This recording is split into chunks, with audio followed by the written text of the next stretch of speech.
Everyone, how are you? I hope you all are good and well.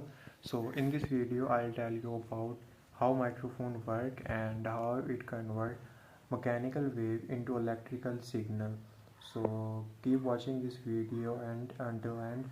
तो अगर आप इस वीडियो पे न्यू हैं तो चैनल को ज़रूर सब्सक्राइब करें और बेल आइकन प्रेस करें ताकि इस तरह की वीडियो जब भी मैं कोई अपलोड करूँ सबसे पहले आपके पास नोटिफिकेशन आए। एंड वीडियो को एंड तक ज़रूर देखिएगा और अगर आपको वीडियो पसंद आती है तो चैनल को वीडियो को लाइक भी कीजिएगा और अपने दोस्तों के साथ शेयर भी कीजिएगा। तो मैं ज़्यादा टाइम ज़ाया नहीं करता आपका, वीडियो में शुरू करते हैं। सबसे पहले मैं आपको बताता हूँ कि बेसिकली माइक्रोफोन का काम क्या है।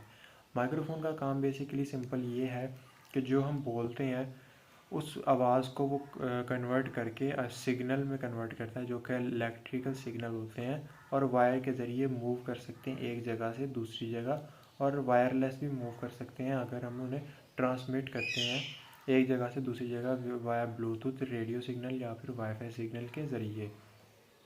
तो ये आपको समझ आ गया बेसिकली माइक्रोफोन काम क्या करता है। अब माइक्रोफोन काम किस तरह से करता है वो हम डिस्कस करते हैं। माइक्रोफोन का जो अगर हम स्ट्रक्चर देखें तो उसके अंदर हमें 5 एलिमेंट नज़र आते हैं जो कि हैं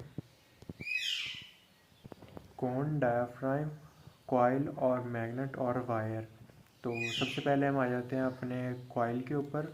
तो कॉइल बेसिकली अगर हम देखें तो कॉइल सबसे ऊपर वाली टॉप वाली लेयर होती है जिस पे हमारी साउंड टकराती है। तो कॉइल पे साउंड टकराएगी और कॉइल करेगी मूव, क्योंकि वो वेव जो हैं वो मूवेबल हैं और उसको ट्रैवलिंग के लिए मीडियम चाहिए, और कोई भी चीज़ जिसे ट्रैवलिंग के लिए मीडियम चाहिए उसके अंदर एक फोर्स होती है। जब वो किसी चीज़ से टकराती है तो अगली चीज़ मूव करती है। तो जैसे वो कॉइल से टकराएगी और कॉइल मूव करेगी up and down, coil attach होगी हमारी डायाफ्राम से, और जब वो कॉइल और कॉइल पे अटैच करेगी और डायाफ्राम को कॉइल मूव करवाएगी तो उसके अंदर हमारी लगी होंगी जो हमारी लगी होंगी कॉइल्स। तो कोन पे हमारी टच करेगी और कोन मूव कराएगी डायाफ्राम को, और डायाफ्राम हमारी अटैच होगी हमारी कॉइल से जो उसके इर्द गिर्द लपेटी हुई होंगी कॉइल्स रनिंग के अंदर। वो कॉपर की हो सकती हैं या सिल्वर की, लेकिन 90% वो कॉपर की होती हैं क्योंकि कॉपर की कंडक्टिविटी ज़्यादा होती है, इसीलिए वो कॉपर की होती हैं। तो जैसे वो मूव करेंगी तो उसके अंदर मैग्नेट का क्या काम है। मैग्नेट बेसिकली उसके अंदर एक मैग्नेटिक फील्ड पैदा करेगा। तो जो वो वेव्स होंगी उनके ज़रिए वो करंट पैदा होगा और वहाँ से वो निकलेगी हमारी वायर्स के ज़रिए। तो हमारे 5 के 5 एलिमेंट पूरे हो गए और वो wires electrical signal mechanical signal को कन्वर्ट कर देंगी इलेक्ट्रिकल सिग्नल के अंदर। वो वायर्स के थ्रू जब वो पास थ्रू होंगी हमारे रिसीवर के पास जाएंगी। तो बेसिकली रिसीवर क्या करेगा, रिसीवर अगर हम किसी से फ़ोन पर बात कर रहे हैं माइक्रोफोन के ज़रिए तो वो रिसीवर क्या करेगा, ट्रांसमीटर से लेकर रिसीवर को दे के उसके बाद वहाँ से वो आगे ट्रांसफ़र करेगा रेडियो एक्टिव वेव्स के फॉर्म के अंदर, और वो आगे हमारी फॉर्म्स को कन्वर्ट कर देगा टावर के अंदर, जो कि टावर से रिसीव होने के बाद हमारे रिसीवर के पास दोबारा जाएंगी और वो रिसीवर कन्वर्ट करेगा हमारी स्पीकर के पास, और स्पीकर हमारा बेसिकली वो आवाज़ रिप्रोड्यूस करेगा जो इलेक्ट्रिकल वेव जिस वेव फॉर्म में आई होंगी उसी वेव फॉर्म को वो दोबारा रिप्रोड्यूस करके स्पीकर को जैसे देगा। तो वो हमारा बेसिकली स्पीकर वही साउंड प्रोड्यूस करेगा सेम वेव के साथ जो कि हमारी प्रोड्यूस हुई होगी बोलने वाले की। तो इसीलिए होता यह है कि जब आपको कोई कॉल करता है फ़ोन के ऊपर तो हर एक बंदे की आवाज़ आपको डिफरेंट साउंड कर रही होती है, जैसे उसकी ओरिजिनल साउंड होती है उसी से मिलती जुलती साउंड करती है।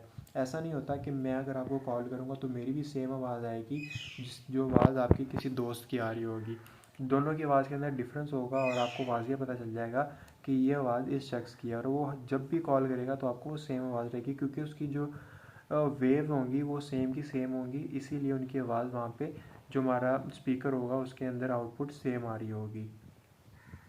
तो उसके बाद हम आ जाते हैं अपने माइक्स के ऊपर जो मैंने जिसके ऊपर वीडियो है। तो ये आपको समझ आ गई होगी डायग्राम की किस तरह से वर्क कर रही है और माइक्रोफोन कन्वर्ट कैसे करवाता है हमारे स्पीकर के पास आवाज़ को, और हमारी स्पीकर की आवाज़ कैसे निकलती है। जो स्टूडियो माइक वगैरह लगे होते हैं वो इतने हाई क्वालिटी के माइक होते हैं कि उनकी जो सारी चीज़ें होती हैं वो साइज़ में भी थोड़ी बड़ी होती हैं हमारे नॉर्मल मोबाइल वाले माइक से। आपने देखा होगा कि मोबाइल का माइक का साइज़ मिली सेंटीमीटर के अंदर होता है, मिलीमीटर के अंदर होता है और वो सेंटीमीटर के अंदर होता है। और जो हमारे माइक होते हैं बड़े स्टूडियो वाले उनका साइज़ इंचज़ के अंदर होता है, तो वो काफ़ी बड़े माइक होते हैं।